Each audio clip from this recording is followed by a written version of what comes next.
You can't do that, right? You can't chase, we keep putting coins in the machine, the lead machine, and just we're trying to get business. And if we're not paying attention and not tracking, we don't know where our strengths and weaknesses are. Well, it's that time, folks. You know what it is, the Tactical Agent Podcast. I'm Mike Edwards. This is Chris Fisher. Thanks for joining us for episode 3. We haven't been canceled yet. Yet is the operative word there.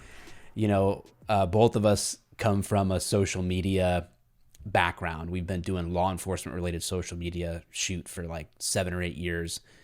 And we've had our share of getting canceled, getting shadow banned, getting whatever for expressing our opinions. I feel like real estate should be a safe space for us. We shouldn't trigger too many people.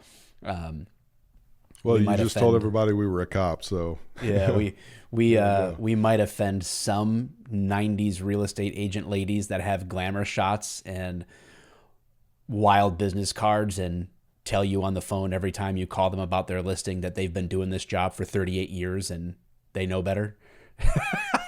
But I don't think that that's our demographic for who's going to tune in to the Tactical Agents podcast. Probably not. Guys, if you want to know more about us and if you're from a law enforcement, military, or public service background, check out 107project.com, TEN7project.com. And if you are not, if you're just any agent out there and you want to know more about what we do, what we teach, our system, the Tactical Agent System, you can check out tacticalagentarmy.com. Tons of information there for you to consume and check out. You can always DM us if you have any questions at all as well, wherever you're seeing this video, because we're going to be on YouTube and we'll be doing reels on Instagram, Facebook, and TikTok, and all the other places. Whatever, we'll be everywhere. But reach out to us if we can help you, if you feel like we can add value to your business. And that's what this is all about. This podcast is all about helping to see and approach this business tactically, not traditionally. So today's topic, we're continuing on with the paradigm shifts necessary to move from traditional to tactical real estate. Last week, we talked about scarcity to abundance. This week is a really, really important one, and that is from guessing to tracking. That is so important, and it's easy, especially for the agent that's probably got like 2-3 years on in terms of being in this business. It becomes easier and easier to get away from tracking, and eventually it'll come back to bite you. 100%. You got to track everything, right? So like the tactical piece to this is like, if you're going to get tactical about something, you need a plan, and you need to know like each step of the plan to execute it properly. And you've got to track and measure that stuff so that you know where the holes in your game are, so that you know where your strengths and weaknesses lie and address them or lean into them appropriately. So guessing to tracking, what's your experience in that personally, Chris? Well, when I first started in real estate, somebody could, ask, well, how many transactions did you do this year? Man, I don't know. I have to count them, or, how much GCI have you done? I don't know. Are you making money? Are you turning a profit? Feels like I am, So Netflix hasn't canceled my account yet. Right. Yeah.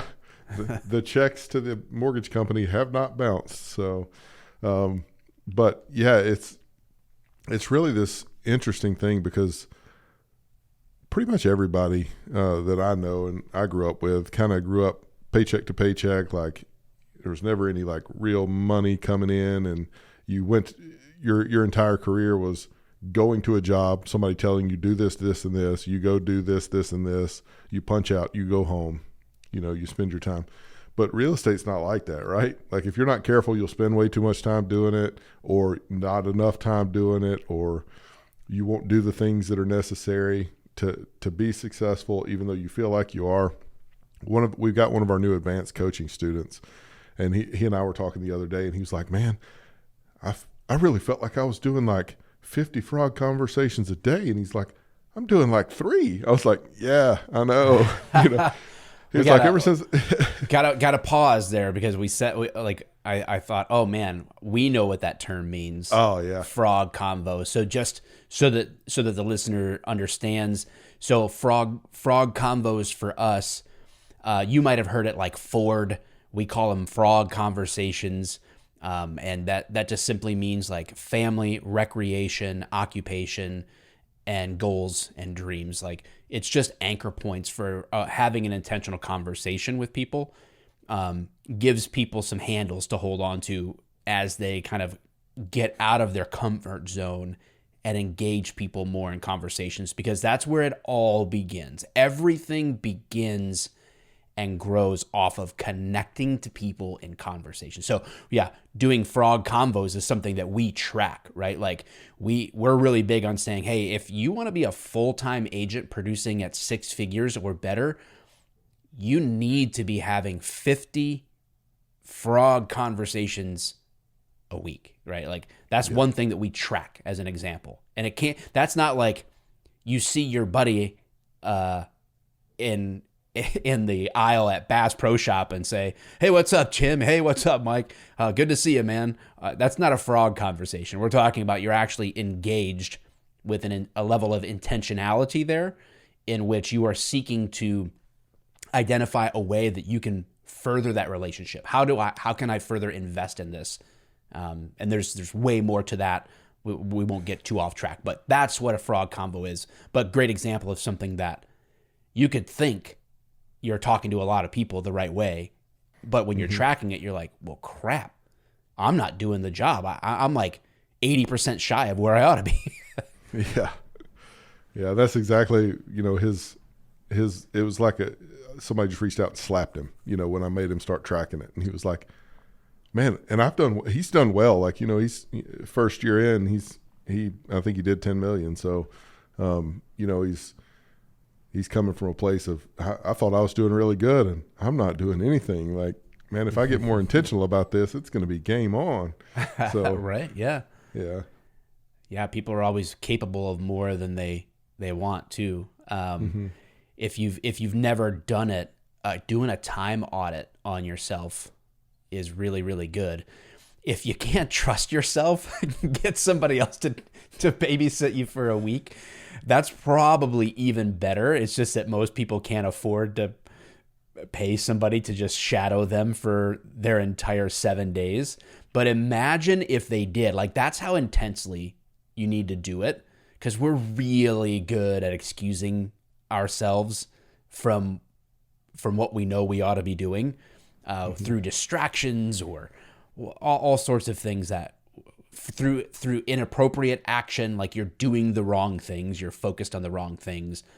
And audit your time in 15 to 30 minute increments for 7 days, and then come back and tell me that you're doing enough in your business to grow. I love it when I talk to somebody and they're like, man, I just don't have time. Okay, let's do a time study. And then they go audit their time and they're just like, they come in hanging their head. Well, we have somebody in our coaching program right now, and he knows who he is when he hears this, and he will listen to this, I'm sure, and he'll self-identify.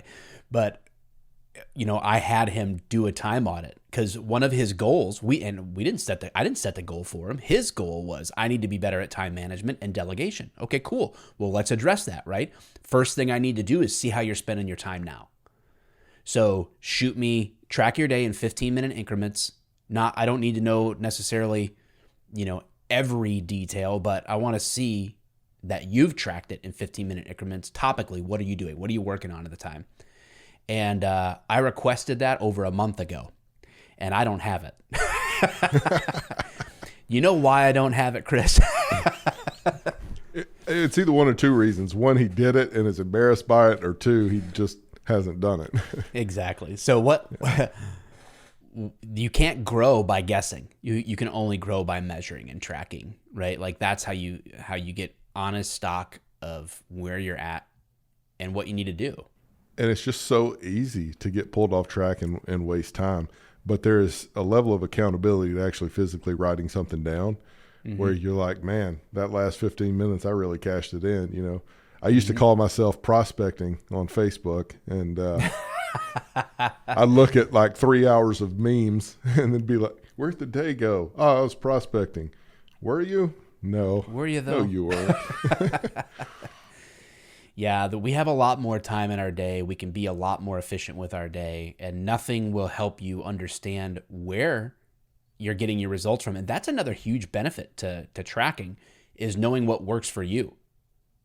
Not everybody's going to even enjoy getting a lot of connections through social media. And that's okay. That's okay, right? But connections, you don't have any choice. You have to connect to people if you're going to grow in this business. That's all there is to it. But what's working for you, right? What you may be surprised if you audit your actual business to say, okay, where out of all of the GCI, out of every transaction that I had, my total volume in 2022, if you identify the transactions, trace that back to where did that come from? Where did this transaction originate? Trace it back from fruit to root and see what's there. And you may surprise yourself. You may be somebody who's like, well, I'm not really into social media. You may realize, oh, wow, 80% of my transactions started with a Facebook message. I didn't even realize that. Yeah. You could learn a lot about yourself and your business by tracking the right things over time. And that's just one easy example. And that's legitimately what happened to me when I started tracking. I thought all my business was coming from Facebook. It wasn't. Most of my business was coming from referrals from people that I'd done transactions with. Mm-hmm. But if you would have asked me, 4 or 5 years ago when I was just kind of flying by the seat of my pants, where did all your transactions come from? Oh, Facebook. Maybe 20% come from Facebook. The rest come from word of mouth referrals. And that showed me that I was investing time and energy and effort into the wrong place by putting it all in Facebook. Mm-hmm. What I should have been doing is meeting more people and taking care of the people that had already used me, mm-hmm. Making sure they felt really loved and cared for, and just generally taken care of and not forgotten about. And that would lead to more business because people want to help their friends who are looking for somebody. They want to help their friend that's an agent that took care of them. And it's just natural for them to say, hey, you need an agent. Hey, you need a client. You guys should talk, right? Mm-hmm. Yeah. We just can't emphasize enough that you can't guess at your business. This isn't and the reason that some people guess is because they turn it into just a transactional thing, mm-hmm. right? And you can't do that, right? You can't chase, we keep putting coins in the machine, the lead machine, and just we're trying to get business. And if we're not paying attention and not tracking, we don't know where our strengths and weaknesses are. That's really, really important to know what am I really, really good at? Because, it goes back to like the Pareto principle, right? 80-20. If 80% of your business is going to come from 20% of your efforts, what's your best 20%? If you don't know that, how are you going to lean into that strength, right? How can you capitalize on that? And then where you're weak, you can move from 20% of effective energy to 30%, 35%, 40%, because now you know where your weak spots are and you shore that up. The sandbags come out, the what's the tape that the guy slaps on?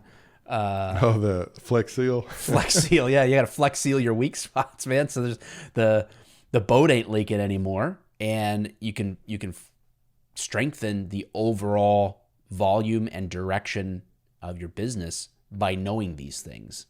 So you can't fly by the seat of your pants anymore. You just can't do that. You got to stop guessing and start tracking, right? Well, inside. Go ahead.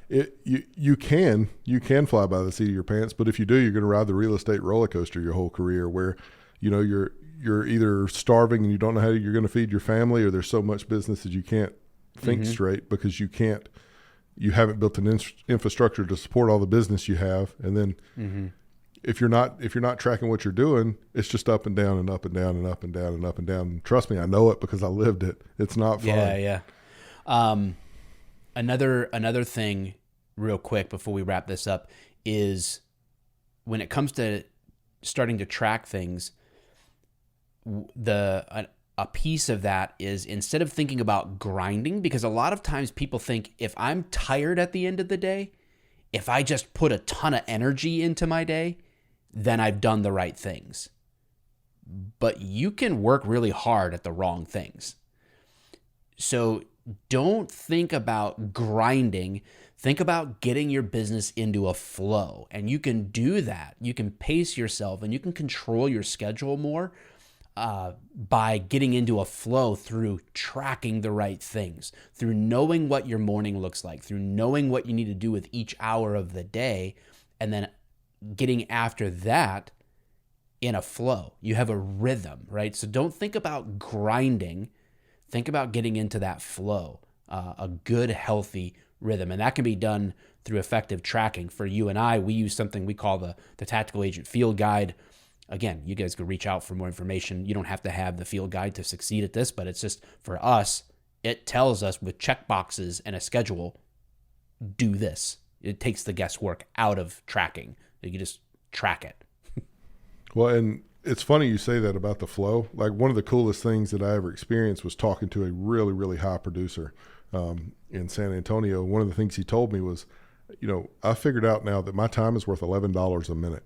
So every minute is worth $11. If I go to the bathroom and it takes me 3 minutes, that bathroom break cost me $33, right?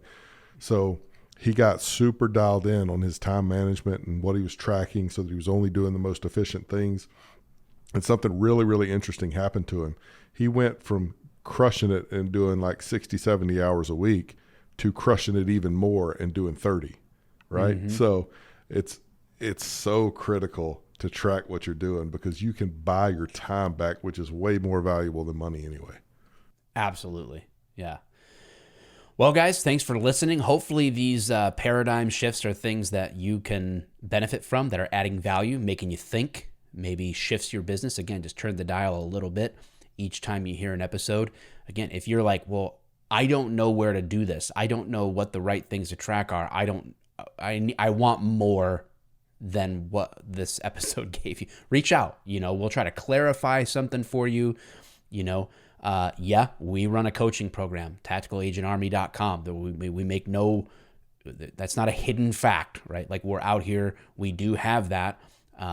But even if you don't want to be a part of that, we don't have a scarcity mindset. Like we said last week, we'll help you how we can, with the time that we have. Our time is valuable.